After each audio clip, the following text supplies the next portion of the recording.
ഹരി ഓം. നമ്മുടെ കുടുംബത്തെ നമുക്ക് നാരായണീയ കുടുംബം എന്ന് വിളിക്കാം അല്ലേ?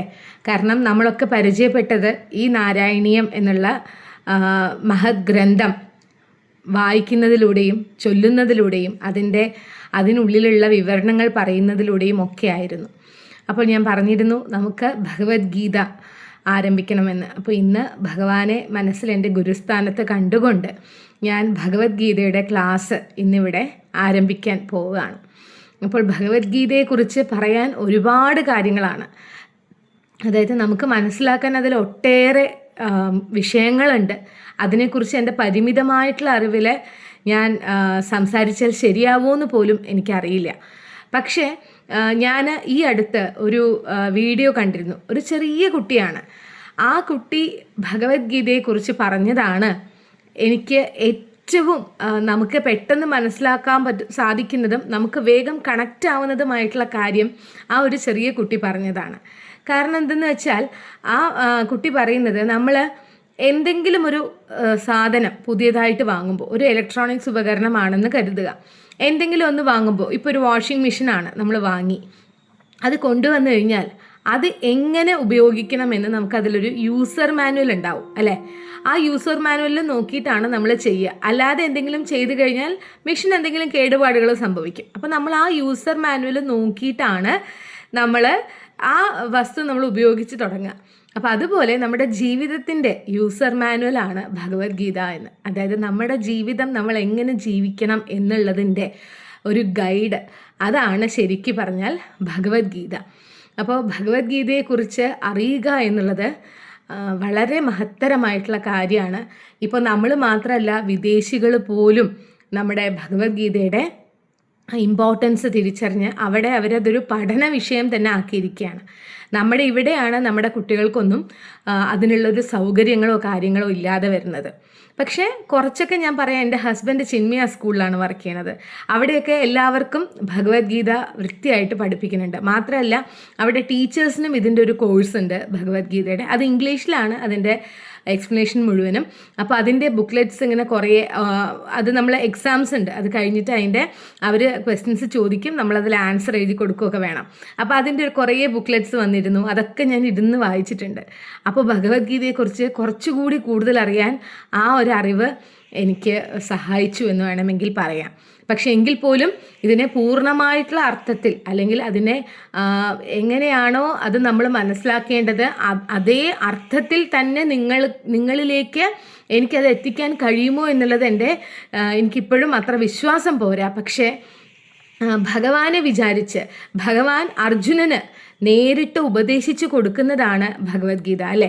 കുരുക്ഷേത്ര യുദ്ധഭൂമിയിൽ വെച്ചിട്ട് നേരിട്ട് ഭഗവാൻ കൃഷ്ണൻ തൻ്റെ സുഹൃത്തായ അർജുനന് വിശദീകരിച്ച് കൊടുക്കുന്നതാണ് ഭഗവത്ഗീത.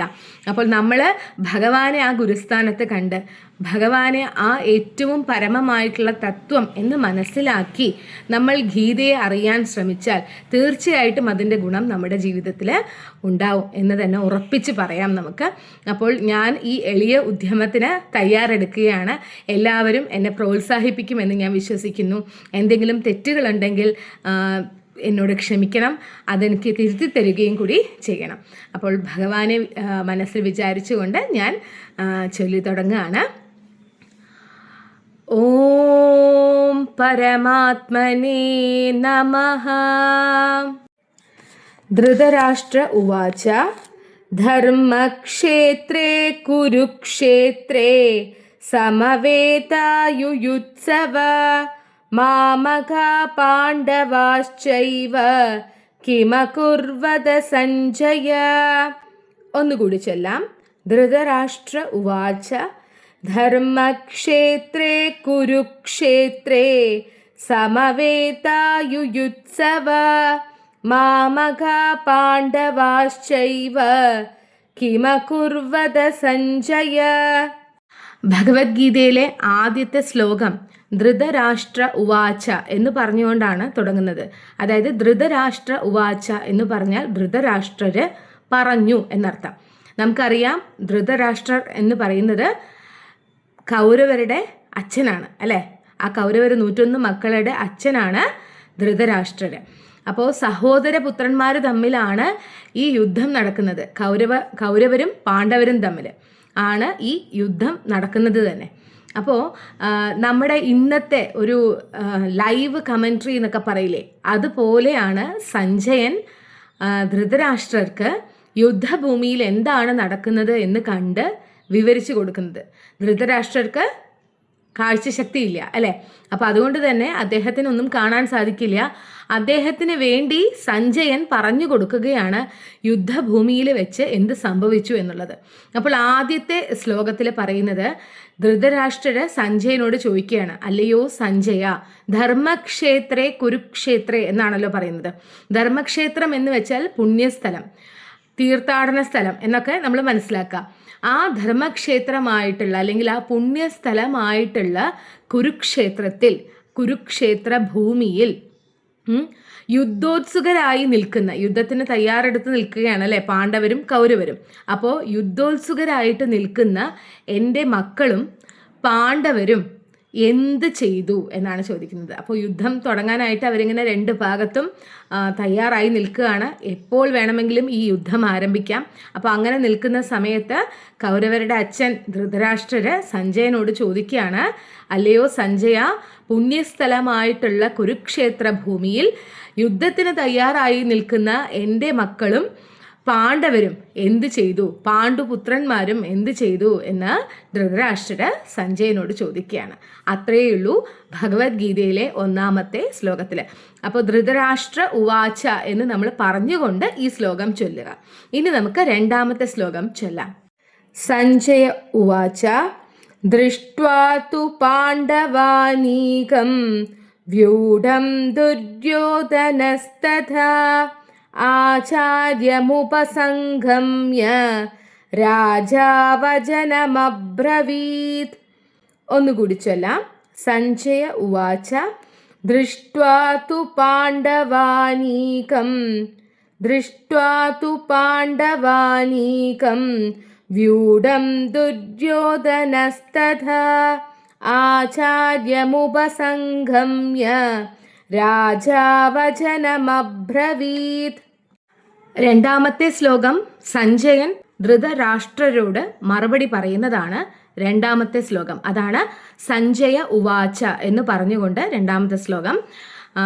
അപ്പോൾ എന്താണ് സഞ്ജയൻ മറുപടി പറഞ്ഞത്?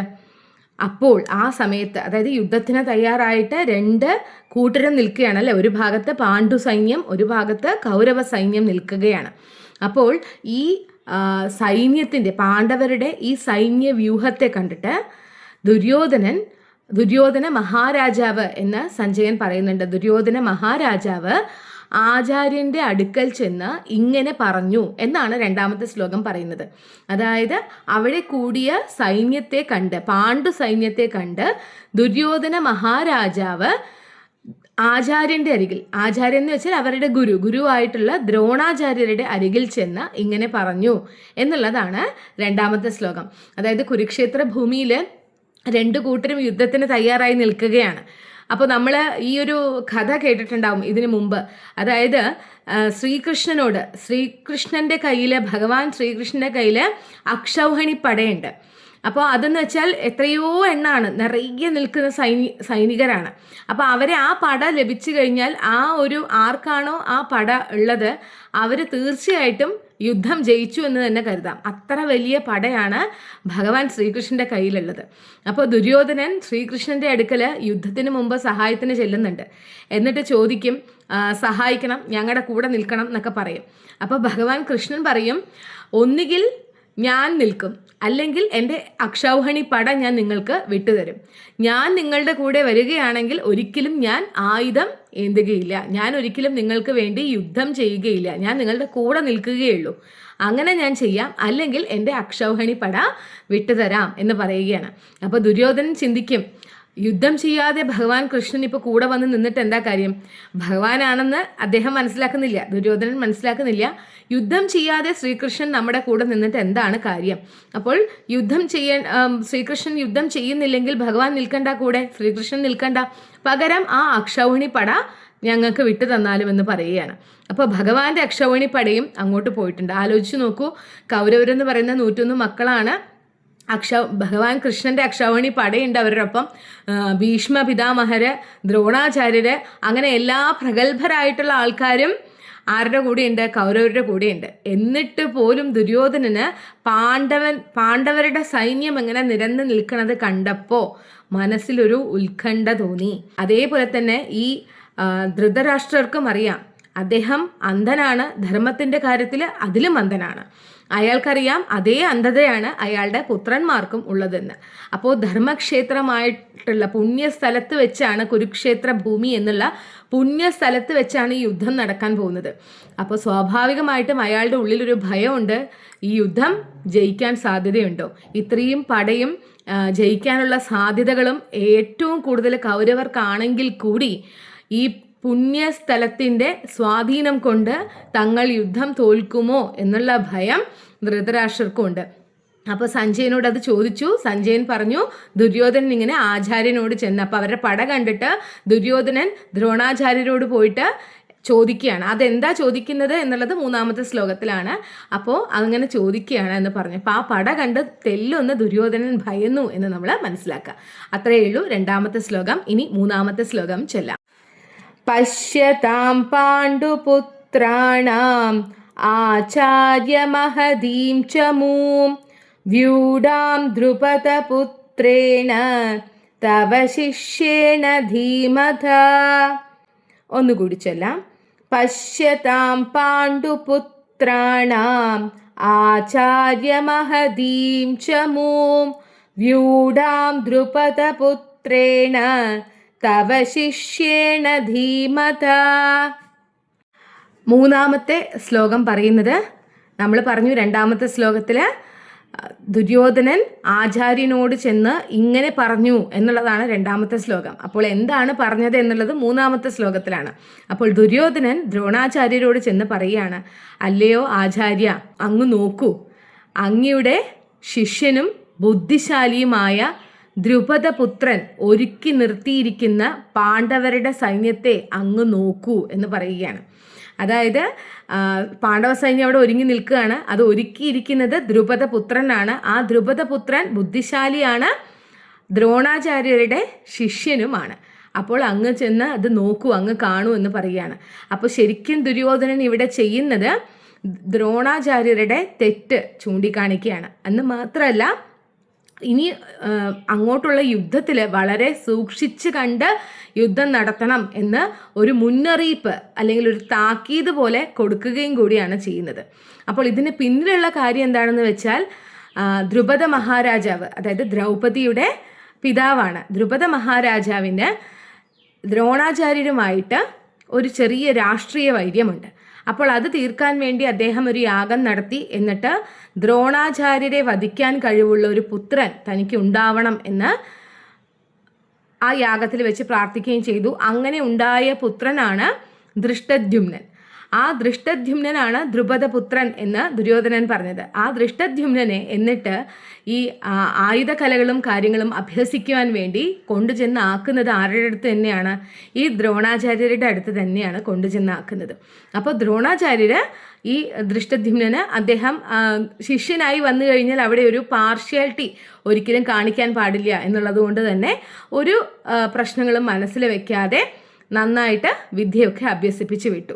മാത്രമല്ല, എതിർവശത്ത് നിൽക്കുന്ന പാണ്ഡവന്മാരും അതിലെ അർജുനൻ ദ്രോണാചാര്യരുടെ ഏറ്റവും പ്രിയപ്പെട്ട ശിഷ്യനും കൂടിയാണ്. അപ്പോൾ ഈ സൈന്യത്തെ, പാണ്ഡവർക്ക് വേണ്ടി ഈ സൈന്യത്തെ ഒരുക്കി നിർത്തിയിരിക്കുന്നത് ആരാണ്? ആ സൈന്യത്തിൻ്റെയൊക്കെ മെയിൻ സംവിധാനം നടത്തുന്നത് ആരാണ്? സൈന്യ സംവിധാനങ്ങളൊക്കെ നടത്തുന്നത് ഈ ദൃഷ്ടദ്യുമ്നനാണ്. അപ്പോൾ അങ്ങയുടെ ശിഷ്യനാണ്, ബുദ്ധിശാലിയാണ്. ആ ദൃഷ്ടദ്യുമ്നൻ ഒരുക്കി നിർത്തിയിരിക്കുന്ന പാണ്ഡവരുടെ സൈന്യത്തെ നോക്കൂ എന്ന് പറയുകയാണ്. അതായത് ഇനി ശ്രദ്ധിച്ചിരിക്കണം, അങ്ങയുടെ വിദ്യകളും മുറകളും ഒക്കെ അവർക്കും അറിയാം. അങ്ങനെയുള്ളവരാണ് എതിർവശത്ത് നിൽക്കുന്നവരൊക്കെയും. അപ്പോൾ ആ ഒരു ദയാദാക്ഷിണ്യമൊന്നും, തൻ്റെ ശിഷ്യന്മാരാണല്ലോ എന്നുള്ള ദയാദാക്ഷിണ്യമൊന്നും അവരോട് കാണിക്കരുത്. യുദ്ധത്തിൽ അതൊന്നും പാടില്ല. നന്നായിട്ട് സൂക്ഷിച്ച് യുദ്ധം ചെയ്യണം എന്നൊരു മുന്നറിയിപ്പ് കൊടുക്കും പോലെയാണ് ദുര്യോധനൻ ഇങ്ങനെ വന്ന് ആചാര്യനോട് പറയുന്നത്. അപ്പോൾ ദുര്യോധനൻ ആചാര്യനോട് പറയുന്ന വാക്കുകളാണ് 3-ാമത്തെ ശ്ലോകം. ആ വാക്കുകൾ ഇങ്ങനെയാണ്: അല്ലയോ ആചാര്യ, അങ്ങ് നോക്കൂ, അങ്ങയുടെ ശിഷ്യനും ബുദ്ധിശാലിയുമായ ദ്രുപദപുത്രൻ ഒരുക്കി നിർത്തിയിരിക്കുന്ന പാണ്ഡവ സൈന്യത്തെ അങ്ങ് നോക്കൂ എന്നാണ് പറയുന്നത്. ഇനി 4ാമത്തെ ശ്ലോകം ചൊല്ലാം. അത്ര ശൂരാ മഹേശ്വാസ ഭീമാർജുന സമായുധി യുയുധാനോ വിരാടശ്ച ദ്രുപദശ്ച മഹാരഥ. ഒന്നുകൂടി ചൊല്ലാം. അത്ര ശൂരാ മഹേശ്വാസ ഭീമാർജുന സമായുധി യുയുധാനോ വിരാടശ്ച ദ്രുപദശ്ച മഹാരഥ. 4ാമത്തെ ശ്ലോകവും ദുര്യോധനൻ ആചാര്യനോട് പറയുന്ന സംഭാഷണത്തിൻ്റെ ബാക്കി ഭാഗങ്ങളാണ്. അപ്പോൾ 4ാമത്തെ ശ്ലോകത്തിൽ പറയുന്നത് ഭീമാർജുനന്മാരോട് കിടപിടിച്ച് നിൽക്കുന്ന അല്ലെങ്കിൽ ഭീമാർജുനന്മാരുടെ ശക്തിക്ക് തുല്യമായ ശക്തിയുള്ള യുയുധൻ, വിരാടൻ, ദ്രുപദൻ എന്നീ വില്ലാളി വീരന്മാരും ആ സൈന്യത്തിലുണ്ട് എന്ന് ദ്രോണാചാര്യരോട് പറയുകയാണ്. അപ്പോൾ ദ്രുപദപുത്രനായിട്ടുള്ള ദൃഷ്ടദ്യുമ്നൻ ദ്രോണാചാര്യർക്ക് മുന്നിൽ അത്ര വലിയ എതിരാളിയൊന്നുമല്ല. കാരണം ദ്രോണാചാര്യരുടെ ശിഷ്യനാണ് ദൃഷ്ടദ്യുമ്നൻ. പക്ഷേ എങ്കിൽ പോലും ആ ഭയം ഒഴിവാക്കി നിർത്തിയാൽ പോലും പിന്നെയും ബാക്കി ശക്തിയുള്ള എതിരാളികൾ പാണ്ഡവ സൈന്യത്തിലുണ്ട്. അപ്പോൾ അവരുടെ പേരെടുത്ത് പറയുകയാണ് യുയുധാനൻ, വിരാടൻ, ദ്രുപദൻ എന്നീ വില്ലാളി വീരന്മാർ ആ സൈന്യത്തിലുണ്ടെന്ന്. അപ്പോൾ അതിന്ന് നമ്മൾ മനസ്സിലാക്കേണ്ട കാര്യം എന്താണെന്ന് വെച്ചാൽ ഭീമാർജുനന്മാർക്ക് തുല്യമായ എന്ന് എടുത്തു പറയുമ്പോൾ ഭീമൻ്റെയും അർജുനൻ്റെയും ശക്തി എന്താണ് എന്നുള്ളതിൽ ദുര്യോധനന് നല്ല വ്യക്തമായിട്ടുള്ള ധാരണയുണ്ട്. അപ്പോൾ അതുകൊണ്ടാണ് അവരോട് താരതമ്യപ്പെടുത്തി ബാക്കിയുള്ള പോരാളികളെ പറയുന്നത്.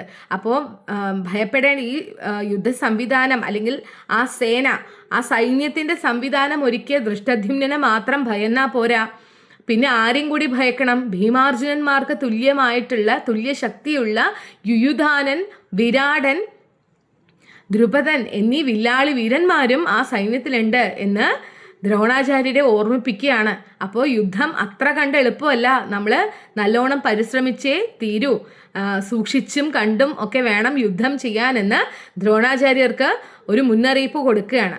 അപ്പോൾ ദുര്യോധനൻ ശരിക്കും ദ്രോണാചാര്യർക്ക് ഇങ്ങനൊരു മുന്നറിയിപ്പ് കൊടുക്കേണ്ട കാര്യമൊന്നുമില്ല. ദ്രോണാചാര്യർക്ക് അറിയാത്തതല്ല ഇതൊന്നും. പക്ഷേ അവിടെ ദുര്യോധനൻ്റെ ആ ഒരു അഹങ്കാരമുള്ള ഒരു വ്യക്തിത്വം ഉണ്ടല്ലോ, അതാണ് ഇവിടെ പ്രകടമാക്കുന്നത്. ബാക്കിയുള്ളവരൊക്കെ നിസ്സാരന്മാരാണ് എന്ന് കാണുന്ന. അപ്പോൾ ദ്രോണാചാര്യരോട് പോലും അങ്ങോട്ട് കയറി ചെന്ന്, ഒരു ആചാര്യൻ എന്നൊക്കെ പറയുമ്പോൾ നമ്മൾ അത്രയും ബഹുമാനത്തോടു കൂടി നിൽക്കേണ്ടതാണ് അല്ലേ. അപ്പോൾ അവരോടൊക്കെ കയറി ചെന്ന് നോക്കൂ, ഇതാ നിങ്ങളുടെ ശിഷ്യനായിട്ടുള്ള ബുദ്ധിശാലിയായിട്ടുള്ള ദ്രുപദപുത്രൻ ഉണ്ടാക്കിയ സൈന്യം കാണൂ, ഭീമാർജുനന്മാർക്ക് തുല്യരായിട്ടുള്ള യുയുധാനൻ, വിരാടൻ, ദ്രുപദൻ എന്നീ വില്ലാളി വീരന്മാരും ആ സൈന്യത്തിലുണ്ട്, നോക്കൂ എന്നൊക്കെ പറയാണ്. ഇനി 5ാമത്തെ ശ്ലോകം ചൊല്ലാം. ദൃഷ്ടകേതുശ്ചേകിതാന കാശിരാജശ്ച വീര്യവാൻ പുരുജിത് കുന്ധിഭോജശ്ച ശൈഭ്യശ്ച നരപുംഗവ. ഒന്നുകൂടി ചൊല്ലാം. ദൃഷ്ടകേതുശ്ചേകിതാന കാശിരാജശ്ച വീര്യവാൻ പുരുജിത് കുന്ധിഭോജശ്ച ശൈഭ്യശ്ച നരപുംഗവ.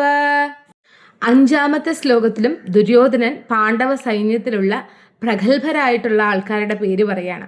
ദൃഷ്ടകേതുവും ചേകിതാനനും വീര്യവാനായ കാശിരാജാവും കുന്തിഭോജനും പുരുജിത്തും നരപുങ്കുവനായ ശൈഭ്യനും ആ കൂട്ടത്തിലുണ്ട് എന്ന് പറയാണ്. അപ്പോൾ ആ പാണ്ഡവ സൈന്യത്തിലുള്ള പ്രഗത്ഭരായിട്ടുള്ള, അതായത് നമ്മൾ ഭയക്കേണ്ടുന്ന ആൾക്കാരാണ് ഇവരൊക്കെ എന്ന് പറഞ്ഞുകൊണ്ട് ദ്രോണാചാര്യരോട് പറയുന്ന പേരുകളാണ് 5ാമത്തെ ശ്ലോകത്തിലുള്ളത്. ദൃഷ്ടകേതു, ചേകിതാനൻ, കാശിരാജാവ്, കുന്തിഭോജൻ, പുരുജിത്ത്, ശൈഭ്യൻ. ഈ 6 പേരുടെ പേരുകളും കൂടി എടുത്തു പറയുകയാണ് ദുര്യോധനൻ 5ാമത്തെ ശ്ലോകത്തിൽ. അപ്പം 5ാമത്തെ ശ്ലോകത്തിൽ കാര്യമായിട്ട് പറയാനൊന്നുമില്ല. അപ്പോൾ ഇവരൊക്കെ ആ പാണ്ഡവ സൈന്യത്തിലുണ്ട്, പ്രഗത്ഭരായിട്ടുള്ള ആളുകളുടെ പേരുകൾ എടുത്ത് പറയുകയാണ്. അപ്പോൾ ഇന്നത്തെ ഭഗവത്ഗീത ക്ലാസ്സിൻ്റെ വീഡിയോ 5 ശ്ലോകങ്ങളിൽ ഞാൻ ചുരുക്കുകയാണ്. കാരണം എന്താണെന്ന് വെച്ചാൽ ഈ വീഡിയോ ആദ്യം നിങ്ങളുടെ മുന്നിലേക്ക് എത്തട്ടെ, എന്നിട്ട് നിങ്ങളിത് കണ്ട് ഈ എടുക്കുന്ന രീതി നിങ്ങൾക്ക് ഓക്കെ ആണോ, ഇതേപോലെ തന്നെ തുടർന്നാൽ മതിയോ, എന്തെങ്കിലും മാറ്റങ്ങൾ വരുത്തേണ്ടതുണ്ടോ എന്നുള്ളതൊക്കെ നിങ്ങൾ കമൻറ്റുകളിലൂടെ അറിയിക്കും. അപ്പോൾ മാത്രമേ എനിക്ക് എന്തൊക്കെ രീതിയിൽ എടുക്കണം, എങ്ങനെയൊക്കെ ഇത് പറയണം എന്നുള്ളത് മനസ്സിലാവുകയുള്ളൂ. ഇപ്പോൾ നാരായണീയം വീഡിയോ നമ്മൾ ആദ്യം തുടങ്ങുമ്പോൾ അങ്ങനെ തന്നെയായിരുന്നു. ഞാൻ ആദ്യം ശ്ലോകം മൊത്തം ചൊല്ലുമായിരുന്നു, എന്നിട്ട് പിന്നെ 3 ശ്ലോകങ്ങളുടെ എക്സ്പ്ലനേഷൻ വെച്ച് ഒരു വീഡിയോ അങ്ങനെ ആദ്യം ചെയ്തു. അപ്പോൾ എല്ലാവരും പറഞ്ഞു വരികൾ എഴുതി കാണിക്കണം എന്ന് പറഞ്ഞു. പിന്നെ അങ്ങനെ മാറ്റം വരുത്തിയിട്ടാണ് ഇന്നെടുക്കുന്ന നാരായണീയ രീതിയിലേക്ക് നമ്മൾ എത്തിയത്. അപ്പോൾ അതുകൊണ്ട് തന്നെ ഞാനിത് 5 ശ്ലോകങ്ങളിൽ നിർത്തുകയാണ്. 46 ശ്ലോകങ്ങളുള്ളതാണ് 1-ാമത്തെ അധ്യായം. അപ്പോൾ ഇത് ആദ്യത്തെ ക്ലാസ് ആയതുകൊണ്ട് തന്നെ ഞാൻ ഈ 5 ശ്ലോകങ്ങളിൽ ഞാൻ ഈ വീഡിയോ ഒതുക്കുകയാണ്. അപ്പോൾ എന്തെങ്കിലും മാറ്റങ്ങൾ വേണമെങ്കിൽ, അല്ലെങ്കിൽ ഞാൻ എടുക്കുന്ന രീതി ശരിയാണെങ്കിൽ, അല്ലെങ്കിൽ നിങ്ങളുടെ അഭിപ്രായങ്ങളൊക്കെ നിങ്ങൾ കമൻറ്റുകളിൽ അറിയിക്കൂ. അപ്പോൾ അതിനനുസരിച്ച് നമുക്കിതിൽ മാറ്റങ്ങൾ വരുത്താം. ഭഗവത്ഗീതയൊക്കെ പ്രത്യേകിച്ചും കുട്ടികൾക്ക് ചൊല്ലാൻ എളുപ്പമാണ്, ഒരുപാട് കടുകട്ടിയുള്ളതല്ല ശ്ലോകങ്ങൾ. അപ്പം അതുകൊണ്ട് തന്നെ കുട്ടികൾക്കൊക്കെ ചൊല്ലാൻ എളുപ്പമാണ്. കുട്ടികൾ പഠിച്ചിരിക്കേണ്ടുന്ന ഒന്നും കൂടിയാണ് ഭഗവത്ഗീത എന്ന് പറയുന്നത്. ധൃതരാഷ്ട്ര ഉവാച ധർമ്മക്ഷേത്രേ കുരുക്ഷേത്രേ സമവേതായുയുത്സവ മാമഘ പാണ്ഡവാശ്ചൈവ കിമകുർവത സഞ്ജയ. സഞ്ജയ ഉവാച ദൃഷ്ട്വാ തു പാണ്ഡവാനീകം വ്യൂഢം ദുര്യോധനസ്തഥാ ആചാര്യമുപസംഗമ്യ രാജാ വചനമബ്രവീത്. പശ്യതാം പാണ്ഡുപുത്രാണാം ആചാര്യമഹദീം ച മൂം വ്യൂഢാം ദ്രുപദപുത്രേണ തവ ശിഷ്യേണ ധീമതാ. അത്ര ശൂരാ മഹേശ്വാസ ഭീമാർജുന സമായുധി യുയുധാനോ വിരാടശ്ച ദ്രുപദശ്ച മഹാരഥ. ദൃഷ്ടകേതുശ്ചേകിതാന കാശിരാജശ്ച വീര്യവാൻ പുരുജിത് കുന്ധിഭോജശ്ച ശൈഭ്യശ്ച നരപുംഗവ. സർവം ശ്രീകൃഷ്ണാർപ്പണമസ്തു. അങ്ങനെയൊക്കെ ഭഗവാന്റെ പാദങ്ങളിൽ ഞാൻ സമർപ്പിച്ചിട്ടുണ്ട്.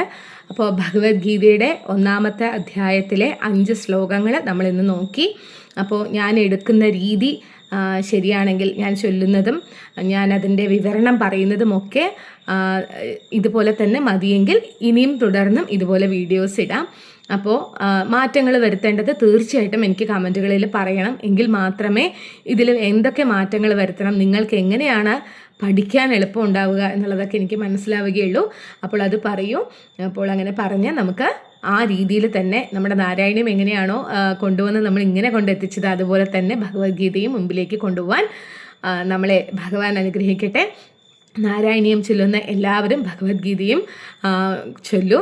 ഏറ്റവും നമുക്ക് മനുഷ്യരാശിക്ക് ഇതുപോലെ ഉപകാരമുള്ള ഒരു പുസ്തകം വേറെയില്ല, മഹത് ഗ്രന്ഥം വേറെയില്ല എന്ന് വേണമെങ്കിൽ പറയാം.